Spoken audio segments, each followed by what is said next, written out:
Joey's. In the first-class cabin of a commercial flight, the atmosphere was suddenly shattered when a flight attendant raised her voice, directing attention to a passenger.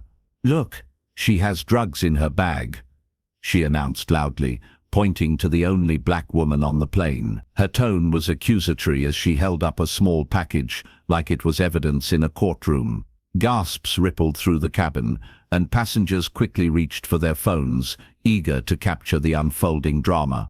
The humiliation was palpable, and as security escorted the elegant woman, who went by the name of Naomi Carter, down the aisle for further questioning, she leaned in close to the smirking flight attendant.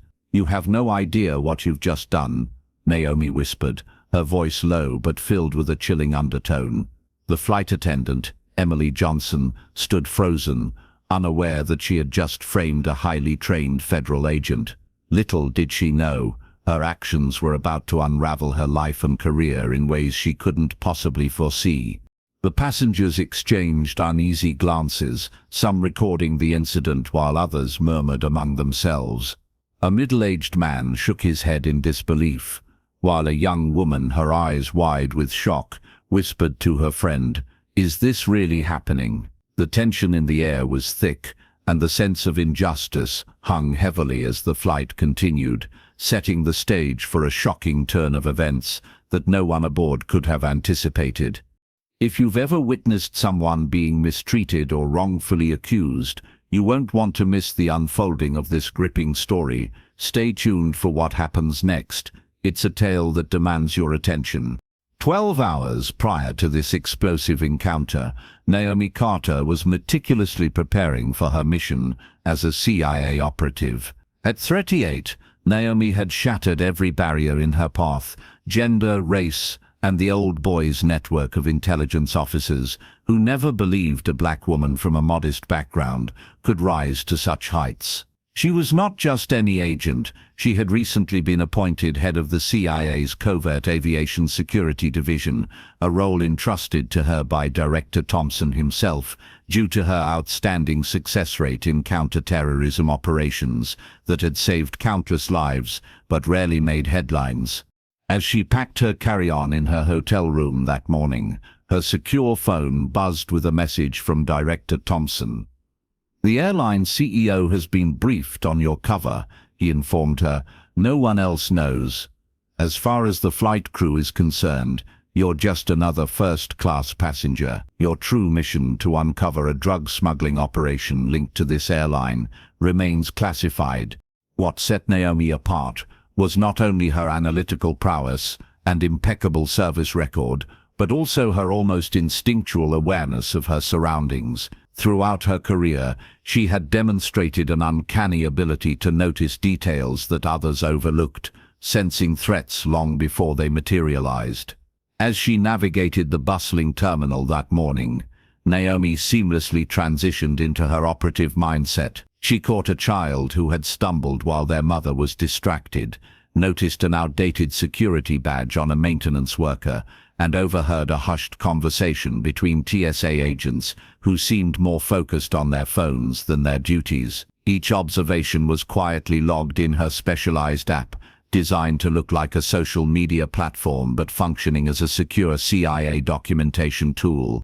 Naomi's primary objective that day was to observe the flight crew, especially to identify which members were potentially involved in the drug trafficking operation she was investigating. One name had been highlighted in her briefing: Sarah Mitchell, a flight attendant whose behavior had raised suspicions. As Naomi prepared for her mission, the air was charged with anticipation, and she felt the weight of her responsibilities. Every detail mattered, and she was determined to uncover the truth behind the facade of normalcy. If you're curious about how this mission unfolds, stay tuned for the next segment of this captivating story. While Naomi was preparing for her crucial assignment, flight attendant Sarah Mitchell was making her way through the employee entrance of the airline, flashing a practiced smile at the security guard who noted her habitual lateness. At 32, Sarah projected an image of success with her designer watch, meticulously manicured nails, and stylish highlights that cost more than most people's monthly payments. However, beneath this polished exterior lay a woman suffocating under the weight of credit card debt, bitter about missed promotions, and nurturing a growing resentment toward the changing landscape of her workplace. "First class isn't what it used to be," she muttered to her colleague Mark, as they reviewed the passenger manifest together. "They let just anyone with money up there these days." Mark's uncomfortable laugh barely concealed his unease at Sarah's comments. This was not the first time she had expressed such sentiments, especially when she saw names on the manifest that hinted at passengers of color. Once convinced that her blonde hair, blue eyes, and picture-perfect smile would guarantee her advancement, Sarah's world had been turned upside down when a black woman named Lisa Grant, who had fewer years of experience but higher customer satisfaction ratings, received the senior position Sarah had coveted. "It's all about quotas now," she lamented to anyone willing to listen. "They just want diversity hires." What her colleagues didn't know, what no one knew, was that Sarah's frustration had morphed into something far more dangerous. 6 months earlier, desperate to maintain her facade of success despite accumulating debts, she had accepted an offer from a first-class passenger, a simple arrangement: move certain packages through security using her crew credentials and access. The financial benefits were too enticing to ignore. Just before boarding her flight, Sarah stood in the airport restroom, her voice low as she spoke on the phone with her contact. "I told you, I'll make the drop this trip. The package is secure. No, I'm not backing out. Do you realize how much debt I'm in?" Glancing around nervously, she opened her makeup bag to reveal a small vacuum-sealed package nestled among her cosmetics, high-grade pharmaceuticals set to hit the black market, worth thousands, enough to keep her creditors at bay for another month.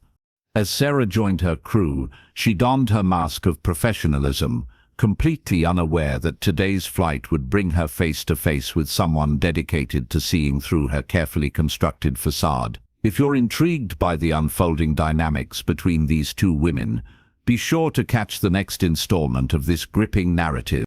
As Naomi settled into her first-class seat, Sarah was busy preparing the cabin for boarding. Naomi's trained eyes missed nothing. She observed how Sarah's demeanor subtly shifted when interacting with different passengers. The warm smile and attentive service she offered to the white male CEO contrasted sharply with the cool, almost dismissive attitude she exhibited toward Naomi when she reached her seat. "Can I get you anything to drink?" Sarah asked, her question clipped and devoid of the usual courtesy, such as addressing Naomi with a polite "ma'am." "Sparkling water, please," Naomi replied, her voice calm, concealing the keen assessment taking place beneath the surface. As Sarah practically dropped the drink onto Naomi's tray while being overly careful with the other passengers, Naomi made a mental note. These small moments of discrimination often revealed deeper biases, and unlike most passengers, she was there to document it and potentially connect it to the drug smuggling operation she was investigating. Unbeknownst to Sarah, Naomi was acutely aware of her every move, and when their eyes met briefly, a sense of unease washed over Sarah. "That woman in 3A shouldn't be on this kind of flight," she whispered to Mark during pre-takeoff preparations, her tone dripping with disdain. Mark shrugged her off, clearly uncomfortable with her remarks. As the flight progressed, Sarah's anxiety began to mount.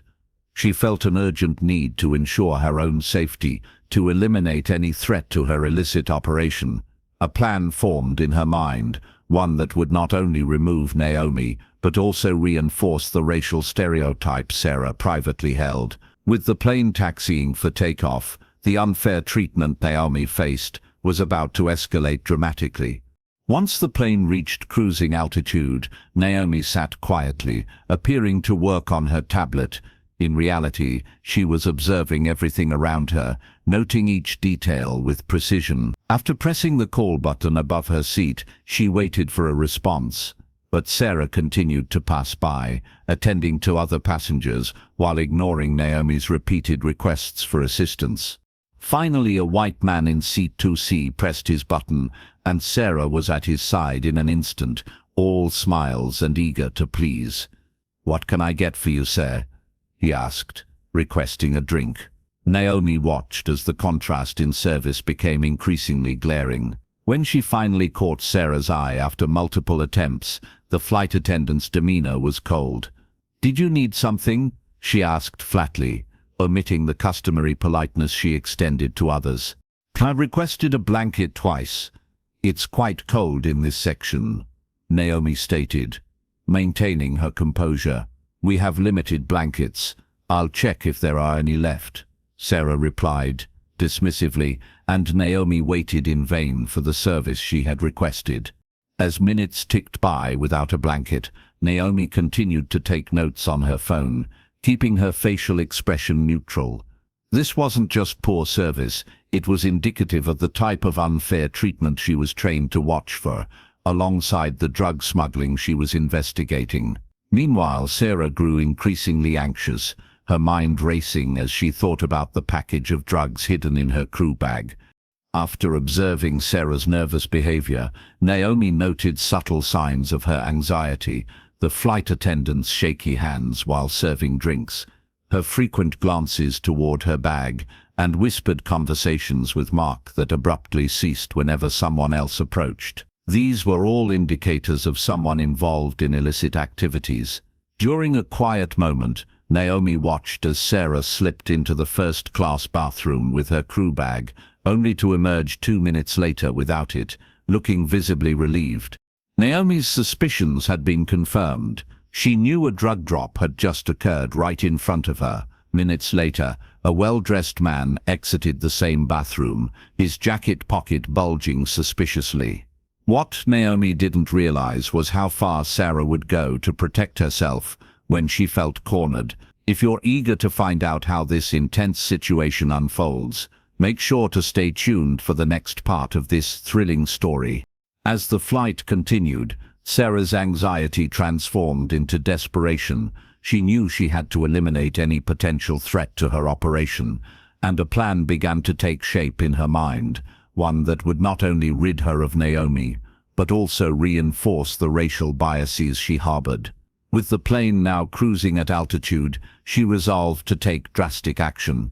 During a quiet moment in the cabin, when most passengers were engrossed in their movies or dozing off, Sarah slipped into the galley, her hands trembling with nervous energy. She quickly accessed her personal locker, the only place flight attendants could securely store items during a flight. From a hidden compartment in her makeup bag, she retrieved a second drug package, similar to the one she had already delivered.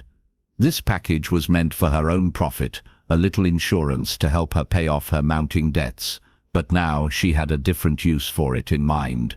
Glancing around to ensure no one was watching, Sarah whispered to herself, "Insurance policy," before tucking the small package into her apron pocket. She felt a rush of adrenaline. Little did she know that every move she made was being captured by a tiny camera concealed in Naomi's tie-pin. The CIA had access to advanced technology far beyond what most people could imagine. As Sarah prepared to serve the cabin again, she plotted her next move. She waited until Naomi went to the bathroom, then approached her empty seat with a feigned sense of helpfulness. Looking around to confirm that most passengers were either asleep or distracted, Sarah leaned over Naomi's empty seat, pretending to adjust the pillow and blanket, the very blanket she had previously refused to provide. With quick, practiced hands, she slipped the small package into Naomi's handbag resting on the seat. The trap had been set. Now all Sarah needed was the right moment to spring it. When Naomi returned from the restroom, she noticed Sarah hovering by her seat. The flight attendant's sudden eagerness to assist was a stark contrast to her earlier coldness. "Just making sure you're comfortable," Sarah said with a forced smile, but Naomi's instincts told her something was off.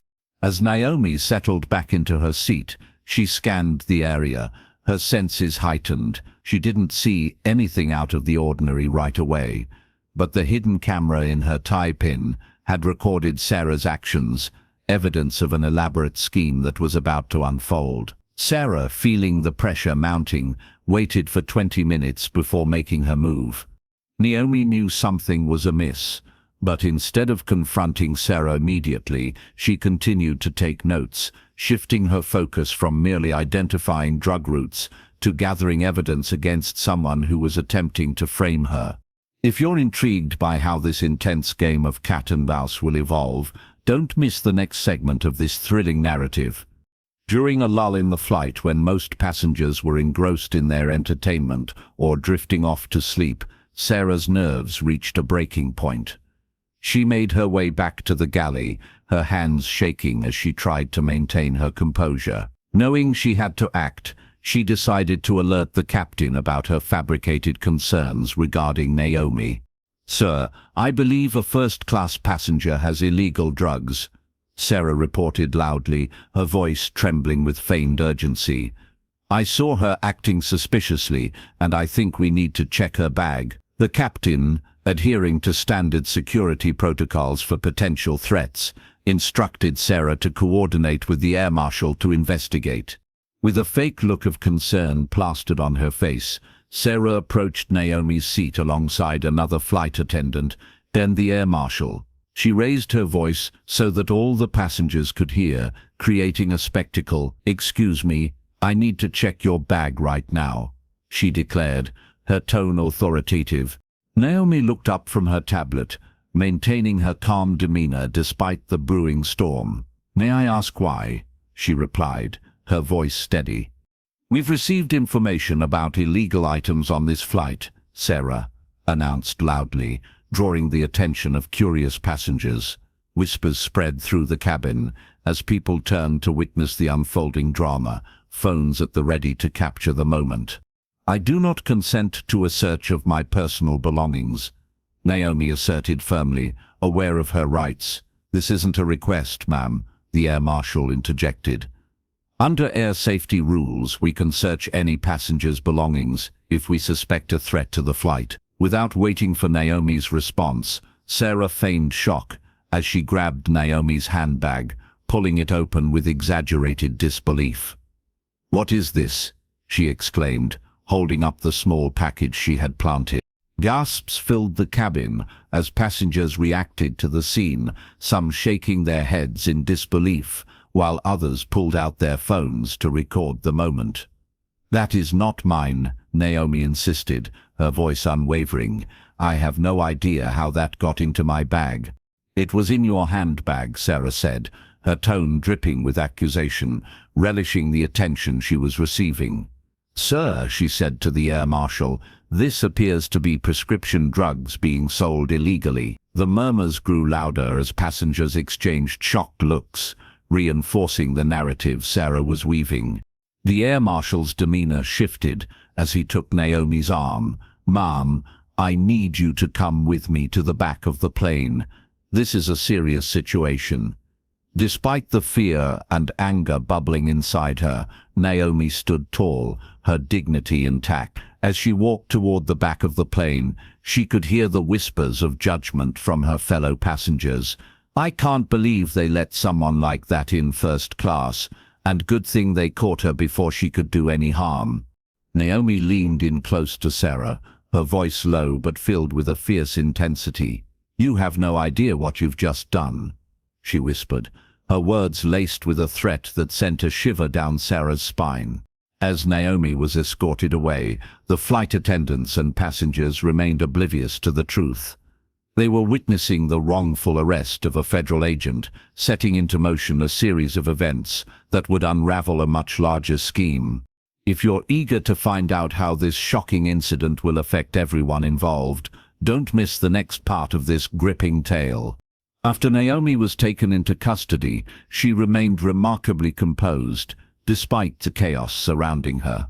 As airport security personnel led her to a small room for processing, she calmly stated, "I need to make a phone call." The lead officer, initially dismissive, replied, "Ma'am, we'll process you first, and then you can." But Naomi cut him off, sliding a sleek black card across the desk. "Call this number right now. Tell them you have Naomi Carter in custody." Something in her voice made the officer pause. He glanced at the card, which bore a simple government seal and a phone number, no name, no agency, just a sense of authority. When the officer made the call, the atmosphere in the room shifted dramatically as he spoke to someone on the other end. His expression grew serious, and he straightened in his chair, clearly taken aback by what he was hearing. "Yes, sir. Right away, sir. Of course, sir," he said, his tone shifting from skepticism to urgency. The moment he hung up, the mood in the room transformed completely. The handcuffs were removed from Naomi's wrists with hurried apologies. "Ma'am, we had no idea who you were. We're so sorry for the inconvenience. How can we assist you now?" Naomi accepted their apologies with a nod, her demeanor still calm. "I need a secure line to headquarters and transportation, and I also need access to the airport security footage from the last 3 hours, she requested, her confidence radiating authority. The officers rushed to fulfill her demands, their respect evident as they scrambled to accommodate her needs. Meanwhile, on the plane, Sarah was basking in the glory of her supposed triumph. She eagerly showed the video she had recorded to her fellow flight attendants, relishing the attention and accolades from her colleagues. Within hours, she posted the edited footage online, captioning it, "Flight attendant catches drug smuggler in first class. Watch what happens next." The video quickly went viral, but not for the reasons Sarah expected. As Naomi was escorted through the airport by security officers, a crowd of onlookers followed, their phones out, capturing every moment of her public disgrace. The officers guided her firmly toward the airport security office, completely unaware that they were not witnessing the capture of a criminal, but the beginning of a significant operation that would expose a large drug smuggling ring operating within the airline. The officers processed her swiftly, but Naomi's thoughts were racing. She knew that revealing her true identity would not only clear her name, but also set in motion an investigation that could bring down the operation she had uncovered. The passengers who had recorded her arrest remained oblivious to the fact that they were witnessing an intricate web of deception and betrayal. As the airline and its employees continued to celebrate Sarah's supposed heroism, they were completely unaware of the storm that was brewing just beneath the surface. If you're curious about how the fallout from this incident will unfold, be sure to stay tuned for the next chapter of this thrilling story. The morning after the viral video of Naomi's arrest, Sarah Mitchell arrived at the airline's crew entrance, feeling like a celebrity. Her phone buzzed incessantly with notifications, and the buzz of excitement filled the air as her colleagues recognized her. "There she is, the hero of Flight 2, a fellow flight attendant called out, and a round of applause erupted from the crew lounge. Sarah soaked in the adoration, her smile widening as she basked in the glow of newfound fame.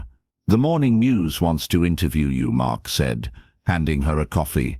"They called the PR department to set it up." "I know," she replied, trying to sound modest but failing. "I'll be live from the terminal at 11 AZN. The thought of finally receiving recognition for her heroic actions thrilled her. This was the moment she had always dreamed of, validation and respect. However, her joy was tinged with a darker satisfaction as she relished the thought of putting Naomi in her place. As Sarah touched up her makeup in the bathroom mirror, she received a text from her drug contact, saw the video not smart, drawing attention. "Meeting cancelled this week." A frown crossed her face. They were worried for nothing. In her mind, this attention served as the perfect cover. Who would suspect a celebrated flight attendant of being involved in drug trafficking? She quickly texted back, "Relax, this is good for us. We'll call later." Unbeknownst to Sarah, at that very moment, 2 plainclothes federal agents were following Mark, who had unwittingly become involved in her scheme. Meanwhile, her supplier's phone was already being tapped, and the meeting she anticipated would not unfold as she imagined. As the day progressed, the airline's executives convened in a crisis management meeting, grappling with the fallout from the viral video.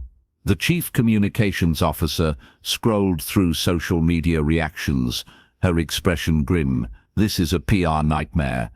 The racial implications are explosive. We're being labeled everything from enablers to racists. Richard Hamilton, the CEO, paced anxiously at the head of the table. What do we know about what happened? He asked, his voice tense. According to the crew report, a first-class passenger was caught carrying illegal substances, the head of customer experience explained. Standard procedures were followed, and the air marshal was called. And the passenger? Hamilton pressed. What's her name? Naomi Carter, the CCO replied, her voice laced with concern. She booked a round-trip first-class ticket from Washington, D.C. to Los Angeles, with a stopover in Chicago. Have we reached out to her, offered any kind of apology or compensation? An uncomfortable silence filled the room. Actually, sir, the head of security interjected, we've been trying, but we're hitting roadblocks. It seems Naomi Carter doesn't exist in our system anymore. What do you mean, doesn't exist? Hamilton demanded. When we tried to access her contact information, we hit government clearance blocks. When we called the number on her reservation, we were transferred several times and eventually reached someone at what sounded like a federal agency who told us she would contact us when appropriate, the security head explained. Hamilton's expression shifted from concern to alarm.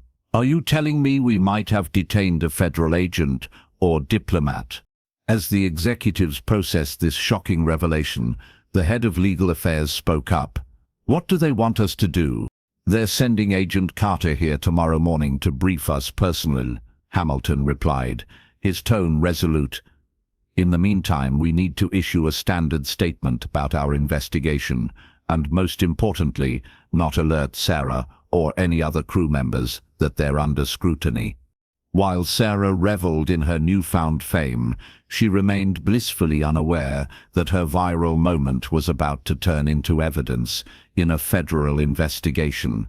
The smug smile on her face would soon be replaced by a dawning realization of the consequences of her actions. If you're eager to see how this unfolding drama impacts everyone involved, make sure you don't miss the next chapter of this gripping story.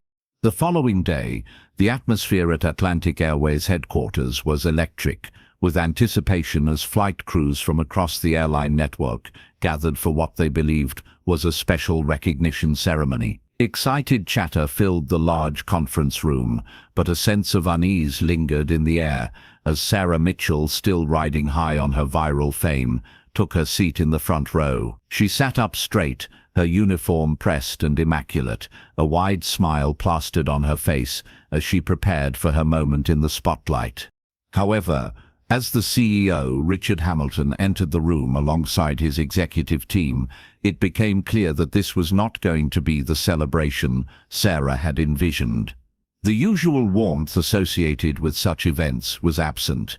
Hamilton's demeanor was serious and focused. Good afternoon, he began, his voice lacking the enthusiasm typically expected at a recognition ceremony. Thank you all for coming on such short notice. As he spoke, Sarah nodded along, eagerly anticipating her moment of glory. As many of you know, an incident occurred on Flight 37 yesterday that has gained significant attention on social media and news outlets. Hamilton continued, his tone turning grave. Confusion spread through the crowd, and murmurs of concern rippled among the attendees. A passenger was accused of carrying illegal drugs and was removed from the aircraft. Sarah's heart raced as she considered the accolades she would receive for her actions. This is it, she thought, smiling to herself. What you don't know, Hamilton's voice grew more serious, is that this incident has revealed a significant security breach within our airline, one that requires immediate attention. A murmur of confusion swept through the room as the employees exchanged puzzled glances. Today, I want to introduce someone who will be heading a new joint task force between Atlantic Airways and federal authorities, Hamilton announced, his eyes scanning the crowd. This person will lead an investigation into security vulnerabilities and potential criminal activity among our staff." The room fell silent, and Sarah's smile began to fade as she sensed that something was amiss. "I'd like to introduce our new head of aviation security and integrity," Hamilton declared, gesturing toward the side door. "Please welcome Special Agent Naomi Carter."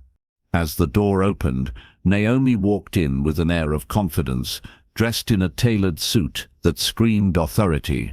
The same woman Sarah had publicly humiliated just a day earlier now stood before them as a formidable force, her CIA credentials prominently displayed around her neck. The shock was palpable. Sarah's face drained of color, and she struggled to comprehend the twist of fate that had just unfolded.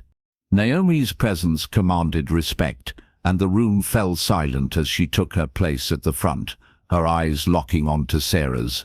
"Thank you for the warm welcome," Naomi began, her voice steady. "What began as a routine evaluation has now evolved into a full investigation of a suspected drug smuggling operation involving members of your staff." The realization hit Sarah like a ton of bricks as she processed the gravity of the situation. She had unwittingly set herself up as a target in a much larger scheme, and the consequences of her actions were about to catch up with her. The executives exchanged looks of disbelief, their earlier confidence evaporating in the face of this revelation.